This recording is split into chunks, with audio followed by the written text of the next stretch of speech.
Good afternoon. My name is Phil Carter, and I got my start in the Army almost 20 years ago, and I now lead the Veterans Research Program at the Center for a New American Security. It's the only think tank of its kind in Washington that has a program dedicated to military personnel and veterans. And we feel pretty strongly about this. Veterans and military personnel are the human capital of our national security. We don't have a national security strategy, let alone execution, without them. And I want to talk with you today about a project that we built a year ago to learn more about this community and its past, its present, and its future.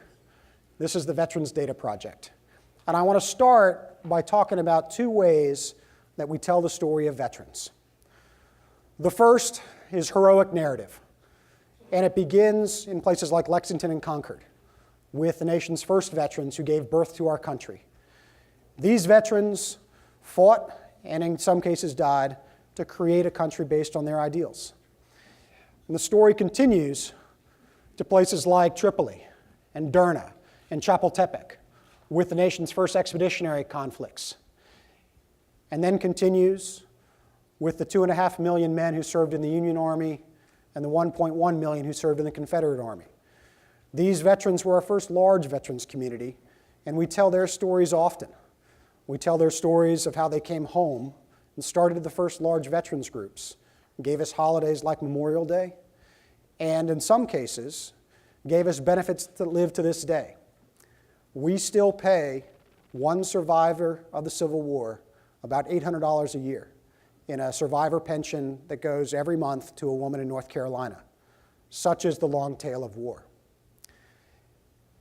And these stories continue in the 20th century with the 3 million who served in World War I, the 16 million who served in World War II, the 3.4 million who served us in Vietnam, and the 2.6 million men and women of my generation, the Iraq and Afghanistan and War on Terrorism generation. These stories offer us a powerful lens through which to understand our veterans community. They inspire us, they inform us, and they shape our debates today. But they also have a limit in the way that they can shape policy. And I want to talk today about a different way to tell the story, one that may not inspire in the same way around the campfire or give us the same heroic narrative as these do. But it may be a way to tell stories about veterans that can better shape policy, and that's with data. So I want to start with veterans past. This graph shows the history of the U.S. military since 1865. The thin green line represents the size of the active duty military over time. It's never been a large force. It was a low of 38,000. In 1880, it's grown to 16 million during World War II and rests about 1.4 million today. But it's a significant force, and it's one that we've relied on a great deal. It's backed up by the red bar behind it. This is the veterans community of America.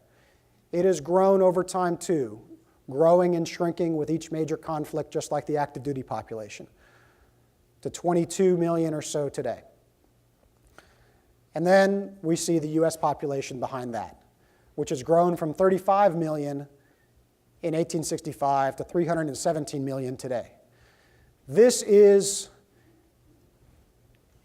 a graphical depiction of what we often talk about when we describe the civil-military divide. It is a divide that has always existed between a military that has always comprised roughly 1% of our population, except for very few moments in history. But it's a divide that's grown larger as our nation's grown larger. And when we add one more data point to the story, we can see the civil-military divide and our nation's social contract with those who serve. This red line shows the amount we spend on veterans benefits over time and the extent to which that has grown, first with the homecoming of the World War II generation, and most recently with the advent of the all-volunteer force. This is our social contract, and this is our past. But we also want to look at the present with data and think about how it can inform what we do today to serve veterans. And so this is a graph of how the past and the present intersect. This shows the generational passing of the torch underway in the veterans community between the Korean and World War II generation, which is quickly passing from the stage, to the Vietnam generation, which numbered 3.4 million at its height, but is slowly fading away, with the median Vietnam veteran hitting retirement age this year, and the youngest Vietnam veteran hitting 59 this year. Next year, in 2015, the Gulf War era veterans, which include everyone who fought in the first Gulf War and forward, will overtake Vietnam veterans as the largest segment of the population. And this has profound implications for what the VA delivers in medical care and services and employment, and what society provides as well.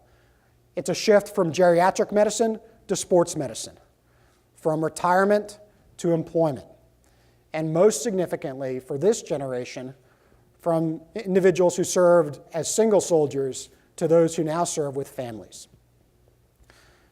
But this shift is just one underway in the population. There are others. One of the next most profound has to do with gender. Although the population is diversifying in race and many other ways, its shifts on gender in many ways are the most profound because they're the most stark and because they have the most impact on the kinds of services that the government and society will have to provide. Today's veterans population includes 7% women, and that reflects a military of the last 50 years that has been heavily male. But that's changing. With the opening of billets to women in the force and the composition of today's military, women are the fastest growing segment within the veterans community. And in approximately 15 years, they will equal 16% of the population or more. This too has profound implications for how we think about the veterans community and how we serve them. And the changes are occurring elsewhere, perhaps most stunningly in geography, where veterans currently concentrate in the Sun Belt, reflecting a population that is hitting retirement age. But that won't always be true either. Veterans will concentrate in America's cities, in America's coastlines, in the places where we have growth. And this will change where the VA's footprint is, and this will change how we deliver services. These are the realities we have to plan for. This is the data we have to be looking at, whether it's employment or healthcare or education data. And it tells us a story that may not be as powerful at the heartstrings, but can be more powerful in Washington for how we allocate our resources to veterans. Now let's take this story a step further and drill into a subject that's been in the news a great deal, and that's Phoenix. So what can data tell us that we don't know about this massive problem in the Veterans Affairs system that is something relating to wait lists or resources? Well, this graph shows the population of Arizona by county for veterans. The dark block in the middle is Maricopa County, home to Phoenix and the second largest veterans community in the country. 271,000 veterans of all generations. This is an enormous population. It's an enormous population for anywhere in the country, but especially for a state like Arizona. But in density terms, or per capita terms, it's not the largest community in Arizona. That honor goes to the county in the bottom right of the second graph, which is Cochise County. This is where Fort Huachuca is, and its population is roughly 16% veterans. Population tells one piece of the story. Another piece is where the VA spends its money. Its massive $165 billion budget in 2015 that will dwarf the State Department, USAID, DHS, and the entire intelligence community combined. That's a lot of money. So where does the VA spend that money in Arizona? Maricopa County. On an absolute basis, the VA spends its money where its veterans are. And that's something of an obvious connection. But on a per veteran basis, we start to see some more nuance emerge. On a per veteran basis, the VA spends less in Maricopa County than lesser populated places of the state, like Yavapai County to its north, a small rural county with about 20,000 veterans. The VA spends half as much in Phoenix as it spends there. The VA spends 10% less in Phoenix than it does across the country, and 20% less on health care.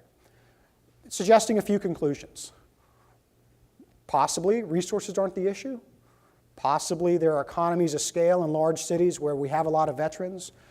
Or possibly that the VA is a sieve and that resources in the aggregate are not the problem, but allocation within the agency is. And the next slide supports that last conclusion. When we look at the number of patients going to VA hospitals in Arizona by county, we see that the numbers are going up. Even as the number of veterans are going down, more and more are coming to the VA for healthcare services. This is significant within a smaller population, but it reflects an aging population and one that's putting increasingly more demand on the system. And on a per-patient basis, the VA is spending more and more each year. The population figures are going like this, and the per-patient figures are going like that, 60% compared to 20%. But the money's leaking out the bottom. And this shows the limits of data too. That if you don't count the patients right, or you don't manage the wait lists right, or you don't know not just who's coming through the door, but who can't get through the door because they're not able to get an appointment, then all this data is suspect. And you don't actually know whether you have too much or too little. Data matters, but data has limitations. And it's only as good as what comes in at the very bottom. It gives us some clues for where to see the issues, and maybe a better clue than the stories we see on CNN, but it needs to be refined. Now, I want to take a shift now and talk not just about the present, but about the future. How can we take this data and do better than Phoenix next time? And not just next time in 5 years, but next time in 30 years. So I want to start with a whiteboard. And I want to show you first the VA's projection of its future, which is a linear line that only an actuary could love. It's a projection of the veterans population over time that starts at about 25 million in 2000 and goes down to 14 million in about 20 or 30 years, reflecting the aging of a population, the fading away of the large conscription cohorts of World War II, the Cold War, and Vietnam, and a much smaller military that we have today. This line exists. It might be true or it might not, but let's put that on there as the VA's official future. Next, we have the VA's line for utilization. This is how many veterans actually use its services. And even though the population number is interesting, it's not what really matters for government. What matters are how many veterans use the VA for its services, whether it's healthcare, or it's home loans, or it's education. That's the figure that drives how much tax money we have to pay each year. And then we stop. Are these right? And if they are, that's great. But if they're not, why not? And what are the possible alternate futures that we ought to be planning for now to avoid the phoenixes of the future? How might we look at the veterans population differently? And how we look at utilization differently to think about those futures and use data to drive strategy in a way that's more effective than stories. So where we're going with the Veterans Data Project is just this. We want to use today's population data to build plausible, realistic scenarios about the future that can be costed and developed with some fidelity and drive thinking about the future of the VA, the Defense Department, and the private sector as we serve this important community that is vital to our national security. We start with a scenario that we call Blueprint. Blueprint is the VA's official future. It's the literal blueprint they are using to build hospitals today in Colorado, and Nevada, and Arizona, and California, and other places. 26 clinics on the docket right now for consideration, several hospitals currently under construction. These hospitals cost about $1 billion and take as long to build as an aircraft carrier. So you better get it right. But next to this, we've put a couple of other scenarios on the table. One we nicknamed Social Distortion, not because we love the band so much, but because we want to model what we think are those internal social trends that are going to matter for the veterans population. Social change, political change, economic change, like in the North American energy boom, geographic change, like the movement of veterans to urban areas and to coastlines, change that matters and drives where we build facilities and where we put budgets. We also want to think about how the world's going to change. And so we've developed a scenario that we call global uncertainty.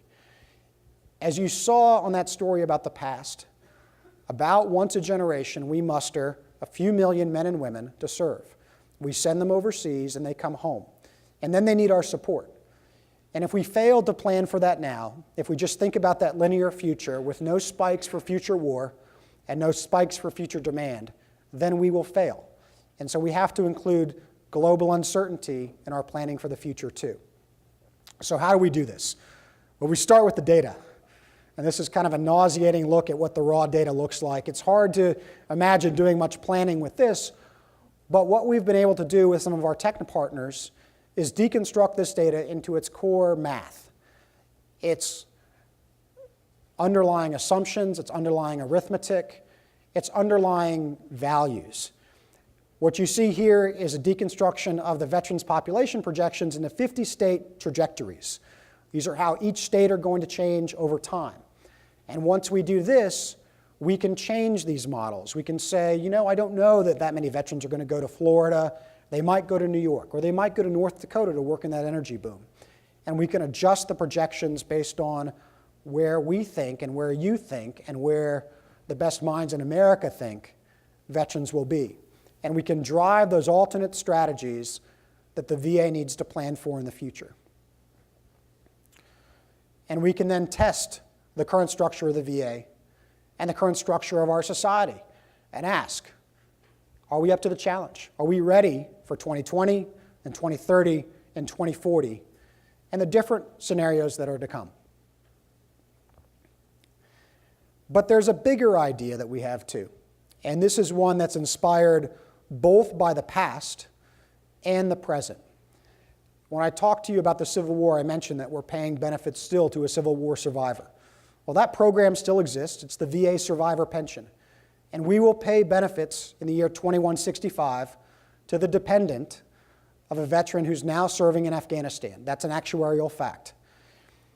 And so what can we do? This is the big idea. What can we do to change the future for that veteran and that dependent and improve and extend their lives and ideally set up a better situation for the government as they serve them? So we start again with our whiteboard, and we ask the simple question, can we bend the curve? And if so, how? So we take the VA's veterans population projections again, and we look at those interventions we might do today, improvements in health care, better employment, better support on the home front, better linkages with society and its employers and its businesses. And we ask, in quantitative terms, how can that change the future? How can that bend the curve so that veterans live longer, fuller, richer lives, and ideally depend less on the VA and depend less on society because they're taking care of themselves? And the effects in 30 or 40 years are pronounced. This is how we serve veterans with data. This is how we better leverage data to serve veterans. It's about the past and seeing it in clarity. It's about the present to drive allocation of resources. And it's about the future, looking far in advance to build the hospitals or the clinics or the linkages with the private sector that allow us to serve this community in the future. So how do we do this? Well, we've started by building a portal that shows you some of our dashboards in our work product. And we want your help in this project as we move forward. We are in the process of doing the math and the deconstruction, but where we need help is on the assumptions. We need to think about what are those factors that can make a difference for where veterans are moving. What are the innovations that are going to come in the private sector, in the healthcare sector, in the employment sector, the tech sector? What's going to drive change for America and what's going to drive change for its veterans? And we want you very much to be a part of this, to look at our work product and then help us imagine the future.